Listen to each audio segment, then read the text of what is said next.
നമസ്കാരം. ഓം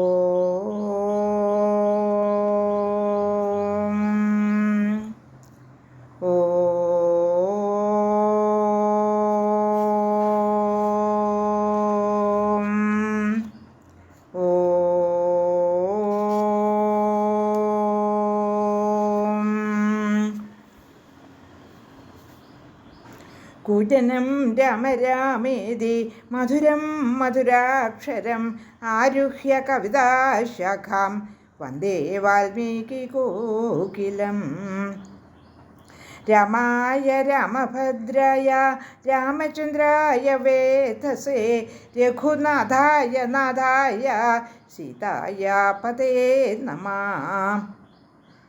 മനോജവം മാരുതതുല്യവേഗം ജിതേന്ദ്രിയം ബുദ്ധിമതാം വരിഷ്ഠം വാതാത്മജം വാനരയൂഥമുഖ്യം ശ്രീരാമദൂതം ശരണം പ്രപദ്യേ. ശ്രീമദ് വാൽമീകി രാമായണം അയോധ്യാകാന്ഡം 118 സർഗത്തിലെ 32 തുടങ്ങി 43 വരെയുള്ള ശ്ലോകങ്ങൾ പാരായണം ചെയ്യാം. ശ്ലോകം 32. തത പ്രഹൃഷ്ടോ ധർമാത്മാ പിതാ മേ മിഥിലാധിപഃ അവാപ്തോ വിപുലാമൃദ്ധിം മാമവാപ്യ നരാധിപഃ. ദത്താചാസ്മിഷ്ടവദ്ദേവ്യൈ ജ്യേഷ്ഠായൈ പുണ്യകർമ്മണേ തയാ സംഭാവിതാചാസ്മി സ്നിഗ്ധയാ മാതൃസൗഹൃദാത്. പതിസംയോഗസുലഭം വയോ ദൃഷ്ട്വാ തു മേ പിതാ ചിന്താമഭ്യാഗമദ്ദീനോ വിത്തനാശാദിവാധനഃ. സദൃശാച്ചാപകൃഷ്ടാച്ച ലോകേ കന്യാപിതാ ജനാത് പ്രദർശനമവാപ്നോതി ശക്രേണാപി സമോ ഭുവി.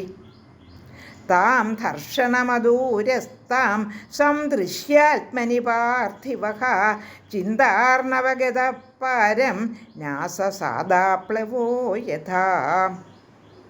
അയോനിജാം ഹിമാം ജ്ഞാത്വാ നാഥ്യഗച്ഛത് സചിന്തയൻ സദൃശം ചാപി രൂപം ച മഹീപാലപതിം മമ. തസ്യ ബുദ്ധിരിയം ജാതാ ചിന്തയാനസ്യ സന്തതം സ്വയം വരം തനൂജായാഃ കരിഷ്യാമിതി ധർമ്മതഃ. മഹായജ്ഞേ തദാ തസ്യ വരുണേന മഹാത്മനാ ദത്തം ധനുർവരം പ്രീത്യാ തൂണീചാക്ഷയസായകൗ. അസംചാല്യം മനുഷ്യേച്ഛ യജ്ഞേനാപി ച ഗൗരവാത് തന്ന ശക്താ നമയിതും സ്വപ്നേഷ്വപി നരാധിപാഃ. തദ്ധനുപ്രാപ്യ മേ പിത്രാ വ്യാഹൃതം സത്യവാദിനാ സമവായേ നരേന്ദ്രാണാം പൂർവമാമന്ത്ര്യ പാർത്ഥിവൻ. ഇദം ച ധനുരുദ്യമ്യ സജ്യം യകുരുതേ നരഃ തസ്യ മേ ദുഹിതാ ഭാര്യ ഭവിഷ്യതി ന സംശയഃ. തച്ച ദൃഷ്ട്വാ ധനുസ്രഷ്ടം ഗൗരവാദ്ഗിരിസംനിഭം അഭിവാദ്യ നൃപാ ജന്മുർ അശക്താസ്തസ്യ തോലനേ.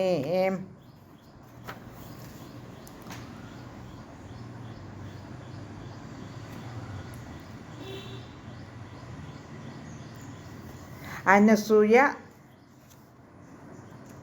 വളരെ സന്തുഷ്ടയായിട്ട് സീതയ്ക്ക് മാല്യവും വസ്ത്രാഭരണങ്ങളും അംഗരാഗവുമൊക്കെ കൊടുക്കുന്നു. സീത അത് വളരെ സ്നേഹത്തോടെ സ്വീകരിക്കുകയും ചെയ്യുന്നു.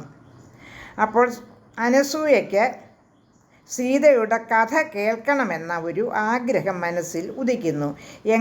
എങ്ങനെയാണ് രാഘവൻ നിന്നെ നേടിയതെന്ന കഥ എന്നോടൊന്ന് വിവരിച്ചു തരണമെന്ന് പറയുന്നു. അപ്പോൾ സീത തൻ്റെ ജനനം തുടങ്ങി സംഭവിക്കുക സംക്ഷിപ്തമായി പറയുകയാണ്.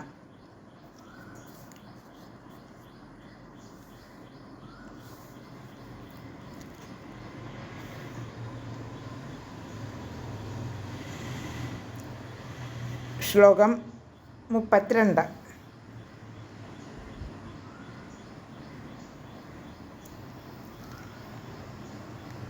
തത പ്രഹൃഷ്ടോ ധർമാത്മാ പിതാ മേ മിഥിലാധിപഃ അവാപ്തോ വിപുലാമൃദ്ധിം മാമവാപ്യ നരാധിപാ.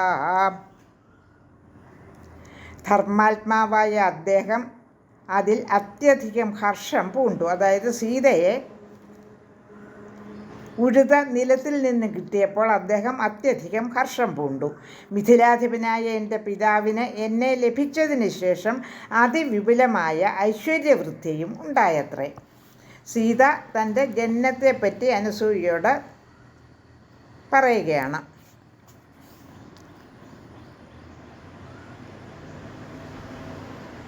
ശ്ലോകം 33. ദത്താ ചാസ്മിഷ്ടവ ദേവ്യൈ ജ്യേഷ്ഠായൈ പുണ്യകർമ്മണേ തയാ സംഭാവിതാ ചാസ്മി സ്നിഗ്ധയാ മാതൃസൗഹൃദാത്. ഇഷ്ടപത്നിയായ പട്ടമഹിഷിയുടെ പക്കൽ പുണ്യകർമാവായ അദ്ദേഹം എന്നെ കൊടുത്തു. എന്നെ നിറഞ്ഞ മാതൃസ്നേഹത്തോടെ അവർ പോറ്റുകയും ചെയ്തു. ശ്ലോകം 34. പതിസംയോഗസുലഭം പയോ ദൃഷ്ട്വാ തു മേ പിതാ ചിന്താമഭ്യാഗമദ്ദീനോ വിത്തനാശാദിവാധനഃ. പതിയോഗത്തിന് തക്ക പ്രായമെനിക്കായെന്ന് കണ്ട സന്ദർഭത്തിൽ എൻ്റെ പിതാവ് വളരെയേറെ ചിന്താമഗ്നനും വ്യഥിതനുമായി തീർന്നു. ദരിദ്രന് വിത്തനാശം ഉണ്ടായാലെന്ന പോലെ. ശ്ലോകം 35. സദൃശാച്ചാപകൃഷ്ടാച്ച ലോകേ കന്യാപിതാ ജനാത് പ്രദർശനമവാപ്നോതി ശക്രേണാപി സമോ ഭുവി. ശ്ലോകം 35-ൻ്റെ അർത്ഥം: ലോകത്തിൽ ഇന്ദ്രതുല്യനായി വിരാജിക്കുന്നവനായാലും കന്യാപിതാവ് തനിക്ക് തുല്യന്മാരോ തന്നേക്കാൾ താഴ്ന്നവരോ ആയ ആളുകളിൽ നിന്ന് പോലും ഉണ്ടാവുന്ന ധിക്കാരഭാവം സഹിക്കേണ്ടി വരാറുണ്ടല്ലോ. ശ്ലോകം 36. താം ധർഷണാമദൂരസ്താം സംദൃശ്യാത്മനി പാർത്ഥിവഃ ചിന്താർണവഗത പാരം നാസസാദാപ്ലവോ യഥാ. ആ ധർഷണം അകലെ അല്ല എന്ന് കണ്ട രാജാവ് ചിന്താസാഗരത്തിൽ മുങ്ങിപ്പൊങ്ങിയവനായി കര കാണാതെ കഴിഞ്ഞു. ശ്ലോകം 37. അയോ നിജാം ഹിമാം ജ്ഞാത്വാ നാഥ്യഗച്ഛത് സചിന്തയൻ സദൃശം ചാഭിരൂപം ച മഹീപാലപതിം മമ. ഞാൻ അയോനിജയാണല്ലോ, അതായത് അമ്മ പ്രസവിച്ചല്ലാതെ ഉണ്ടായവൾ എന്നോർത്തിട്ട് തുല്യതയും അനുരൂപതയുമുള്ള പതിയെ കണ്ടെത്താനാവാതെ വിഷമിച്ചുകൊണ്ടിരുന്ന മഹീപാലന് പുത്രിക്ക് സ്വയംവരമായി ധർമാനുസരണം വിവാഹം നടത്താമെന്ന നിശ്ചയം ഉണ്ടായി, എന്ന ബുദ്ധി ഉണ്ടായി. ശ്ലോകം 39. മഹായജ്ഞേ തഥാ തസ്യ വരുണേന മഹാത്മന ദത്തം ധനുർവരം പ്രീത്യ തൂണീചാക്ഷയസായകൗ. മഹായജ്ഞത്തിൽ അദ്ദേഹത്തിന് മഹാത്മാവായ വരുണൻ ഒരു മഹത്തായ ധനുസ്സും ഒടുങ്ങാത്ത അമ്പുകളോടുകൂടിയ 2 ആവനാഴികളും കൊടുത്തിട്ടുണ്ടായിരുന്നു. ശ്ലോകം 40. അസംചാല്യം മനുഷ്യേച്ഛ യജ്ഞേനാപി ച ഗൗരവാത് തന്നശക്താ നമയിതും സ്വപ്നേഷ്വപി നരാധിപാഃ. അതിൻ്റെ മഹത്വവും കനവും മനുഷ്യർക്ക് എത്ര പ്രയത്നിച്ചാലും അതൊന്ന് ചലിപ്പിക്കാൻ പോലും കഴിയാത്തതായിരുന്നു. അതിനെ കുലയ്ക്കുക എന്നതാകട്ടെ അനുചരന്മാർക്ക് സ്വപ്നത്തിൽ പോലും സാധ്യമായിരുന്നില്ല. 41, 42 ശ്ലോകങ്ങൾ.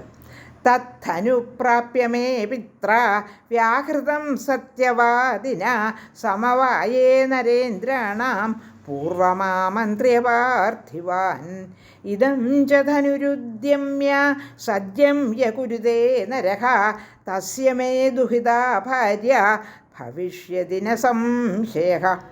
41, 42 ശ്ലോകങ്ങളുടെ അർത്ഥം: സത്യവചസ്സായ എൻ്റെ പിതാവ് രാജാക്കന്മാരെ ക്ഷണിച്ചു വരുത്തിയതിന് ശേഷം ആ സദസ്സിൽ വെച്ച് വില്ലിൻ്റെ അടുത്ത് ചെന്ന് ഈ വില്ലെടുത്ത് കുലയേറ്റുന്നതാരോ ആ ആൾക്ക് എൻ്റെ മകൾ പത്നിയായി ഭവിക്കും. ഇത് സത്യമെന്ന് പ്രഖ്യാപിച്ചു. ശ്ലോകം 43. തച്ച ദൃഷ്ട്വാ ധനുശ്രേഷ്ഠം ഗൗരവാദ് ഗിരിസംനിഭം അഭിവാദ്യ നൃപാ ജഗ്മുരശക്തസ്തസ്യതോലനേ. 43-ാമത്തെ ശ്ലോകത്തിൻ്റെ അർത്ഥം: പർവ്വതം പോലെയുള്ള ഗുരുതയോടുകൂടിയ ആ വില്ല് കണ്ടിട്ട് അത് കുലയ്ക്കാനുള്ള ശക്തി ഇല്ലാത്തതിനാൽ എല്ലാവരും വില്ലിനെ അഭിവാദ്യം ചെയ്ത് തിരിച്ചുപോയി. 43 വരെയുള്ള ശ്ലോകങ്ങൾ പാരായണം ചെയ്തു.